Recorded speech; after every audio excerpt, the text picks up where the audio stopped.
A better route. Chapter 123. Obito had been absolutely floored when he learned of his son's new ability. He knew that his DNA being changed was going to give him something unique, but an Amaterasu you had complete control over. Now that was something special. Sasuke and Itachi's Susanoo training was going very well too. Both of them could now use a full-body Susanoo, although they weren't great with it yet. Currently all three of them were training with Konan, who had come a long way with her Rinnegan as well. She was nowhere near Nagato's level yet, but she was still to be feared with everything she'd learned with it. The four of them were currently sparring under Obito's supervision. It was Kakashi and Sasuke versus Konan and Itachi, and anyone would have been amazed if they'd watched the fight. Itachi and Sasuke were hitting each other hard with their Susanuos, Itachi having just blocked Sasuke's last attack by the skin of his teeth.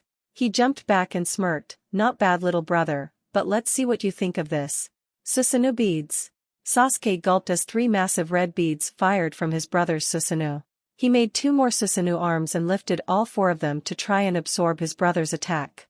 Unfortunately for him, 4 arms weren't enough to beat 3 beads. They broke his Susanoo and sent him flying into a nearby tree. Over with Konan and Kakashi, she was currently trying to avoid the roots that springing up all around her. She released a flurry of paper around her, Shikigami dance. The paper spun around her and cut the roots to ribbons. Kakashi took it up a notch and created an Amaterasu snake. "Let's see your paper slice though this." The snake lunged at Konan, who merely raised up her hand. "Almighty push." Kakashi smirked, "I figured that's what you'd do." Konan could see she stepped right into a trap and that his goal had been to get her to use the almighty push so he could set up another attack. She didn't even had time to think before a wooden stake rose from the ground and hit her in the gut, knocking the wind out of her. Obito had seen enough. "Alright, that's good for today." Konan made a mock pout. "I'll get you back tomorrow, Kakashi-kun." Sasuke agreed. "Yeah, same to you, Itachi." Obito laughed, and the couple and sibling rivalry. All of them were coming along very well, and he was eager to see what they could do when the month was over. They were training hard to protect one another, so it was kind of funny to see them beat the crap out of one another to do it. These guys were gonna be a force to be reckoned with when the war started. It had taken a lot of convincing, but Mai Terumi had managed to do it. She'd gotten the Raikage to agree to let her take Teneki back to the Hidden Mist. Both Kisame and Teneki had been adamant that they weren't going anywhere without their lover. Mai had really wanted to keep the swordsmen together, so she'd campaigned hard to get them both. One of the best things about getting Teneki had been that she'd turned out to be a perfect match for one of the 7 great blades that had just been retrieved. They'd just gotten back the Kiba blades, which were designed to channel light and chakra.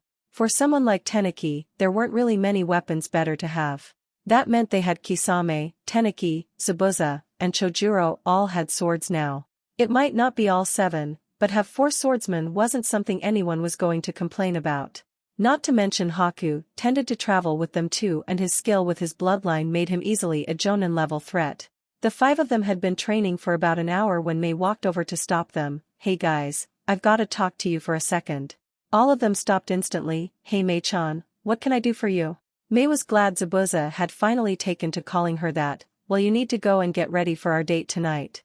Zabuza hadn't forgotten. "I'll make sure it's good. Can't have a bad second date now, can we?"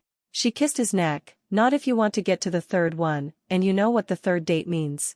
Zabuza shivered at the thought. "Oh, I like 3rd dates."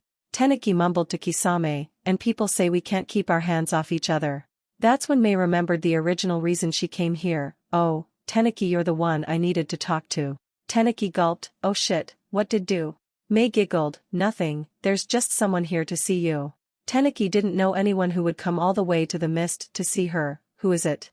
Mai gave a sly smile. "I wouldn't want to ruin the surprise. Just go to your apartment, he's waiting for you there." Teneki at least knew it was a guy now. "Alright, come on Kisame-kun. I'm not going there alone." Kisame put Samahata away and followed her. "Sure thing, babe." Haku suddenly remembered. "Oh, I've gotta go and get ready for my date too." Chojuro wasn't expecting to hear that. "You've got a date?" Haku shrugged. "Once I stopped wearing pink and started acting more like a guy, girls started to notice me." Chojuro saw everyone leave and mumbled, "I've gotta get a girlfriend." Tenten still had another day to wait for Naruto's new kunai to be ready, which at least gave her some time to train. Guy was busy with Mito and Lee, which we'll get to next chapter, and Niji was off training on his own, so she could pretty much do anything she wanted. That gave her the chance to do something she'd been wanting to do since she was a little girl. She pulled out the scroll that held all of the weapons she used and opened it. Let's see, no, not that one, nah, that's not it, here we are. A small puff of smoke came from the scroll and she pulled out what appeared to be a regular katana, but it's so much more than that. It was made entirely out of glass, which may seem strange, but it served a purpose. The glass was made with chakra so that it wouldn't shatter, and when heated properly it could actually change form. Tenten was fire nature, never said what her nature was in the manga or anime, so I say it's fire, which made heating the blade very easy for her. It had a lot of different powers if you knew what to do with it, and someone as skilled with weapons as Tenten just might be able to use it to its full extent. She had had plenty of time to train with it, and she wasn't going to waste it. Oh, this is gonna be fun. Sakura really never thought she'd see something this strange in her lifetime. Who on earth poured barbecue sauce on ice cream? Kurenai-sensei, are you sure you can still do our training session? Kurenai took another bite of her ice cream. Of course, Sakura, I'm pregnant, not injured. I can't do much myself, but I can give some advice for training at least. Sakura didn't want to fight her on this. Okay, what would you suggest I do to improve my genjutsu? Kurenai thought for a moment. You can use genjutsu on a jonin level, it's really just a matter doing two things now. Sakura asked, and they would be? Kurenai was lost in her ice cream. Huh? Oh, you've got to master the art making it so that no one can tell when you put them in a genjutsu. Sakura figured that'd be one of them. Okay, so that means I need to get better at linking my chakra with other people's, right? Kurenai agreed. Exactly, you're good and doing it quickly, you've got to learn how to do it with no one noticing. The second thing you need to do is find your signature. Sakura raised an eyebrow. Signature? Kurenai explained, like me with my trees or Itachi with his crows. You should find something that you always use for your genjutsus. Having an automatic go-to object lets you think less and act quicker. Sakura thought she got the idea. How about Sakura blossom petals? Kurenai laughed a little bit obvious, but very fitting. Do you want to practice on me? The only thing is that you can't scare me. Sakura nodded vigorously. Yeah, let's do this. Kisame walked with his girlfriend and asked her, so you've really got no clue who it is that wants to see you? Teneki didn't think there was anyone left who'd want to visit her. Your guess is as good as mine. It could be the freaking Raikage for all I know. Kisame went to open the door. Well, let's see who it is. They opened the door and what came out of Teneki's mouth wasn't something Kisame was expecting. Daddy. Kisame repeated confused. Daddy? Indeed, standing right before Teneki was her father, who she hadn't seen in years. He smiled gently at her. It's been a long time, sweetie. Teneki ran up and gave him a hug with tears in her eyes. I can't believe you're really here. I never thought I'd see you again. He hugged her back. Why did you leave? I could have made everything okay if you'd just stayed. Teneki choked out. I nearly killed you and I forced you to stop being a ninja. My sensei was dead because of me. It was just too scary for me to go back. I'm so sorry, Daddy. He wasn't the least bit angry. I'm just so glad I can see you again. And who is this?